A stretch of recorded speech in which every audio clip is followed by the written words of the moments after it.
There's a very specific feeling that people born in the early 2000s recognize almost instantly when you describe it. It's not sadness. It's not nostalgia.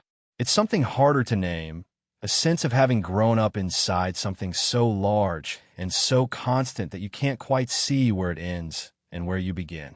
If you were born roughly between 2000 and 2006, you know what it is to have never had a version of yourself that existed before the internet existed for you. Not a before, just an always.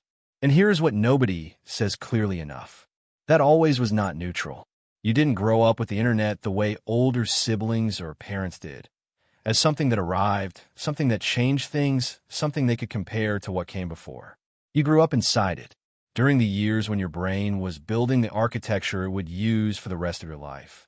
How to regulate emotions, how to tolerate discomfort, how to form an identity, how to be alone with your own thoughts. The internet was not a tool you used. It was the environment you developed in. And the environment doesn't just affect you. It shapes the biology. Picture this. It's 2008. You're 6 years old. Your parents have a laptop on the kitchen counter, and sometimes they let you watch videos on it. You don't fully understand what it is. It's magic, essentially a screen that gives you whatever you point at. 3 years later, there's a tablet in the house. 2 years after that, you have your own phone. You are 11. The screen has moved from the kitchen to your bedroom. The magic is no longer shared. It belongs to you, and it knows exactly what you like. This matters more than it sounds because of what was happening inside your brain during those years. Neuroscientists who study adolescent development have established clearly that the prefrontal cortex, the region responsible for impulse control, long-term decision-making, and identity formation, is not fully developed until the mid-20s. But its most critical developmental window, when it is most plastic and most vulnerable to being shaped by experience, runs roughly from ages 10 to 17. That is the exact window when 2000s babies move from occasional screen access to constant, personalized, always-on internet in their pockets. According to a 2023 advisory from the U.S. Surgeon General, this timing was not benign. Dr. Vivek Murthy stated directly that there is ample evidence that social media and constant digital exposure during adolescence are associated with significant harm to the developing brain, including increased rates of anxiety, disrupted sleep architecture, and impaired capacity to tolerate boredom or discomfort without external stimulus. The boredom piece is the one that doesn't get enough attention. Boredom is not a problem to be solved. Developmental psychologists have documented for decades that sustained boredom in childhood and early adolescence serves a critical function. It is the state in which children learn to generate their own internal world, to sit with themselves, to imagine, to want things that don't come from outside. Research from the University of Central Lancashire published in the journal Creativity Research Journal found that participants who experienced a period of boredom before a creative task performed significantly better on measures of divergent thinking than those who moved directly from stimulation to task. What boredom produces, in developmental terms, is a self that knows how to exist without external input. For 2000s babies, that gap was closed before it could do its work. Not because parents failed, not because of negligence, because the product was designed specifically to close it. The feed never ended. The next video was already queued. The algorithm learned your preferences faster than you could articulate them yourself and began delivering them before you felt the absence. The gap that should have produced an inner life was filled every time within seconds.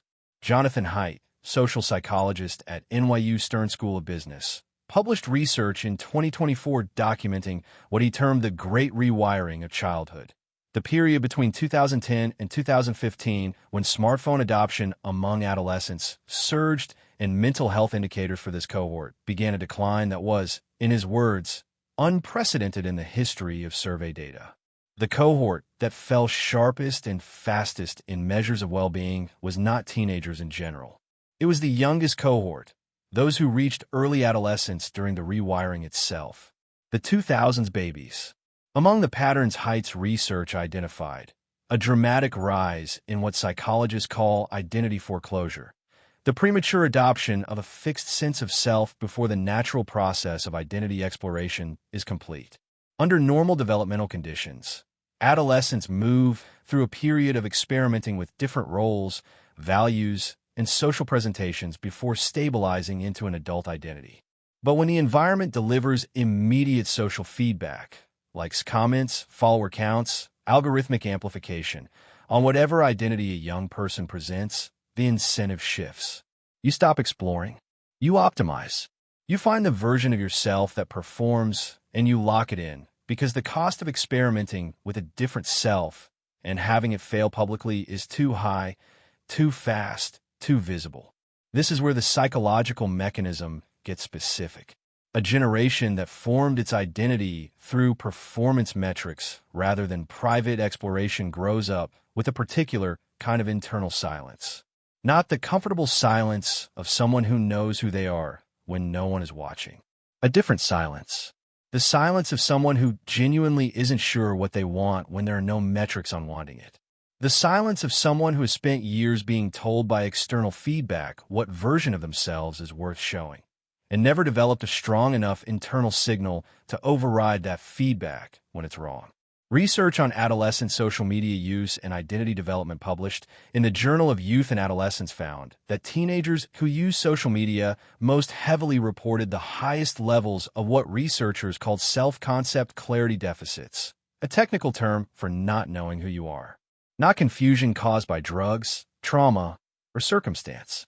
Confusion caused by a developmental process that was never allowed to move through its natural stages. And then COVID arrived when the oldest 2000s babies were in their late teens and the youngest were in middle school. The lockdowns did something specific to this generation that often gets collapsed into the broader conversation about pandemic mental health. For 2000s babies, the pandemic did not remove the social world they knew. It removed what little remained of the offline social world they had been slowly losing since adolescence. The study sessions that happened at libraries, the parties that happened at someone's house, the accidental conversations with strangers that happen when you are physically present in a place. A 2022 study in Nature Human Behavior found that pandemic-era adolescents, specifically those who lost in-person school during developmentally critical years, showed measurable losses in social cognition. The capacity to read emotional cues, navigate ambiguity in interactions, and sustain attention on another person's face during conversation. These are not soft skills. These are neurological capacities that are acquired through practice during a specific developmental window. And the window closed.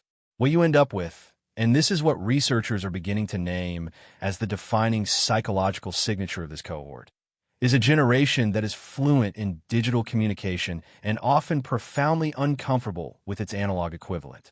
People who can sustain a text conversation for hours and struggle to maintain eye contact for 2 minutes. Who feel genuine emotional connection to people they have never met and genuine anxiety about talking to someone in the same room. Who are impressive at maintaining a curated presentation of themselves online and genuinely unsure who they are when no one is looking. Psychologist Mary Ainsworth's foundational research on attachment describes secure base as the internal experience of knowing that a reliable, responsive presence exists, which allows an individual to explore the world without fear of being lost. For previous generations, that secure base was a person, a family, a physical place. For 2000s babies, the closest thing many of them built to a secure base was the feed itself. Constant, responsive, personalized. Always there. The problem with a feed as a secure base is that it gives back what you already are. It doesn't challenge you. It doesn't know when you're wrong. It doesn't love you in the developmental sense of the word, which requires friction, disappointment, and repair. A generation whose secure base was the feed did not grow up without attachment. They grew up attached to a mirror that only showed the angles they chose. Here is what I want to say directly to you. If you were born somewhere in that window, if you grew up not remembering a time before the phone was in your room, before the algorithm knew your preferences, before your identity had metrics attached to it, none of this is a verdict on who you are. This is an explanation of what you were handed. The environmental conditions of your childhood were built by people who understood neuroscience well enough to exploit it and had no particular interest in your development. That's not dramatic. That's just true. The research on recovery, And there is research is consistent about one thing. The capacity for the kind of development that the internet interrupted doesn't expire. It is slowed. It is made more difficult by years of the alternative. But the brain's neuroplasticity, its ability to build new circuitry through sustained practice, doesn't have an off switch. What the research points to consistently is the same mechanism: sustained exposure to environments the algorithm cannot control. Physical presence with unpredictable people. Conversations where neither person knows how it ends. Time alone without a screen that is genuinely alone. Not just passive, but empty enough for something to grow in the gap. Not a detox. Not a trend. A practice. Repeated until the internal signal starts to get louder than the external feedback. You were shaped by an environment that was designed before anyone understood what it would do to a developing brain. The shaping is real, but it is not the end of the story. If this gave language to something you've been carrying without a name, say it in the comments. Not for me, but because naming it is usually the first thing that interrupts the loop. And if you know someone this video is about, send it without an explanation. Sometimes that's the only message that lands. Like this if it reached somewhere real. I'll see you in the next one.